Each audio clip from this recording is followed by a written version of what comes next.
Hold on. Hey!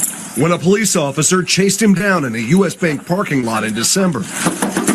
I wasn't really scared. I was just confused. Peter Wogbah says he was trying to wrap up some business before this branch in Bloomington closed early on a Saturday. Hi! Hello. Frank, were you just in there wanting a cashier's check? Yes. The money for that cashier's check, $30,000, coming from Wogbah's latest deal. In the business of flipping houses since coming to Minnesota from Liberia, Wogbah had just closed on the sale of this property in Richfield. So when I got to the bank on Friday, they said, oh, the money was not available. So the guy told me come by tomorrow. Despite calling U.S. Bank's 1-800 number to verify the funds were available, when Wogbah returned here the next day, tellers denied him again. I said, well, I'm not going to leave. I know you guys are going to be closing soon, but I'm not going to leave until I get the money. How did they react when you said, I'm not going to leave? When I said that, I was just trying to talk to them. The lady said, oh, you have to calm down. Calm down. The same command given to Joe Morrow. Joe, I need you to calm down. First of all, okay? This is the warning he received in October 2020 after a U.S. Bank manager in Columbia Heights called police and accused the 23-year-old of fraud for trying to cash his $900 paycheck. He said, you people are always coming in here with fake checks. Who do you think he meant? Black people. Days after 5 Investigates report sparked national outrage, U.S. Bank CEO Andy Cecere apologized and promised reforms. Then I would like to see them back it up. Hold on. Hey! Wogbah says U.S. Bank apologized to him after we started asking questions about this incident. Do you have a driver's license with you real quick, sir? Yeah. Another black customer questioned by police after trying to get money out of his own account at U.S. Bank. They just called because they were concerned. They said that they were yelling. You were yelling at somebody. I was just because they were lying to me. They're making me to run all over the place, and I need to take care of my employees. I gave them all my information. Okay. I got there to they asked for my bank card, I gave them everything. Sure. And the money is in there, but they said they can't give it because for whatever reason. Was there like a hold or a freeze on it for some reason if it was wire transferred? Okay, because I know sometimes that can happen with money if it's transferred. There's no freeze on it. It's available. Can we check with the bank? Yeah, I haven't even been in there yet. Bank records confirm there was more than enough money available for that $30,000 withdrawal. I don't know what the confusion was, but it didn't go well apparently. And No, I was a little upset because tell me the truth. Tell me, okay, where should I go? If you can't sign the money because I don't know much about banking. You're free to leave though. Less than 15 minutes later, Wogbah got his cashier's check from another U.S. Bank branch in Bloomington. You look back on it, do you feel like you did anything wrong? I didn't think I did anything wrong. I'm sorry to say, if it was a white person, that person was going to be treated differently than me. You think so? I think so. Now he's calling on U.S. Bank to live up to the higher standards it so recently promised. I think we all have to look within ourselves and see, how, think about how you want to be treated. We've been asking U.S. Bank about Peter Wogbah's experience for weeks now. Yesterday afternoon, a spokesperson followed up and said the bank's internal review found a, quote, inconsistency in how it handles paying out money to customers after they get a wire transfer.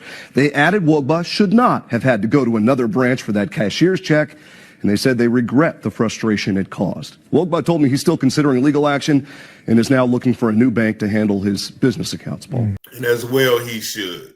Peace and blessings, all praises to the Most High.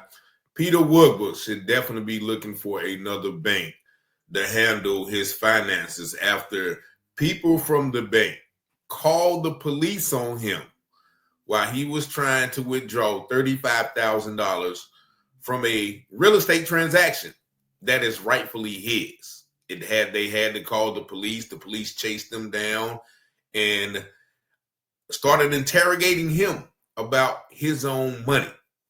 $30,000. Now, he said he went into the bank, tried to withdraw the money. They said that the money was unavailable. He hopped on the phone with the bank. They said the money was there. They told him to come back tomorrow. The next day, he went in there again, and I feel him on that. He said, well, look, I'm not leaving until you give me the money. is closed soon. Now, I assume they called the police on him again. That's why he's talking to them, and they're telling him to calm down, just like they always do. When they are in the wrong and you give them the slightest bit of resistance or even righteous indignation, oh, calm down. And then they brought up another guy. Now, this happened in Bloomington, Minnesota, I think. Now, this other guy, Joe, was told the same thing after trying to cash a $900 check. $900 is, maybe a lot of money to some, but $900 is a, livable weekly wage these days. And they're telling him that, this is possible fraud. You people are always coming in here with bad checks. Like the fact that two black men who are evidently productive tax-paying citizens have these kind of issues when going to the bank is unacceptable. Even though the CEO apologized, what does that do to the morale of the individual? I would definitely be looking for another bank. And, once again, the police were talking to him and well, I don't know much about banking, but, you're free to leave. Like they're giving him permission to leave after he was denied his money. No, I would went to another bank and tried to get my money. But the fact that he did go to another branch 15 minutes later, it's evident that something is definitely wrong with that branch. And you hear the interview, white people still kill me, man. They go, well, do you feel that you did anything wrong? Once again, this shaming or blaming the victim. This guy is a victim here. $30,000 he's trying to get and he can't get it until the next day. He has to run around with like a chicken with his head cut off to get his own money. And they're going to ask him, did he think he did it wrong? He had every right to go in there and flip over tables like Jesus did in the temple. Give me my money.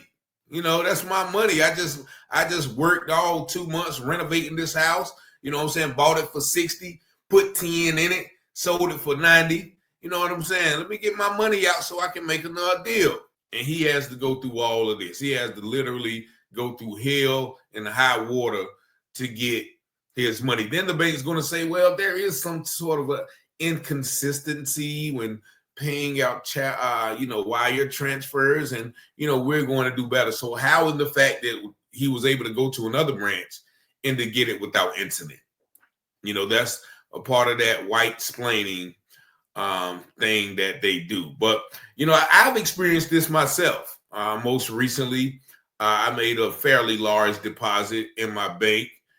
And then, a couple of weeks later, I went in the bank. The lady started asking me questions. Hey, yeah, they want to, ask you some questions. I'm like, okay, what's going on? I said, well, you know what? On this day, you made a large deposit. I said, okay. And she said, on this day, you made a large deposit.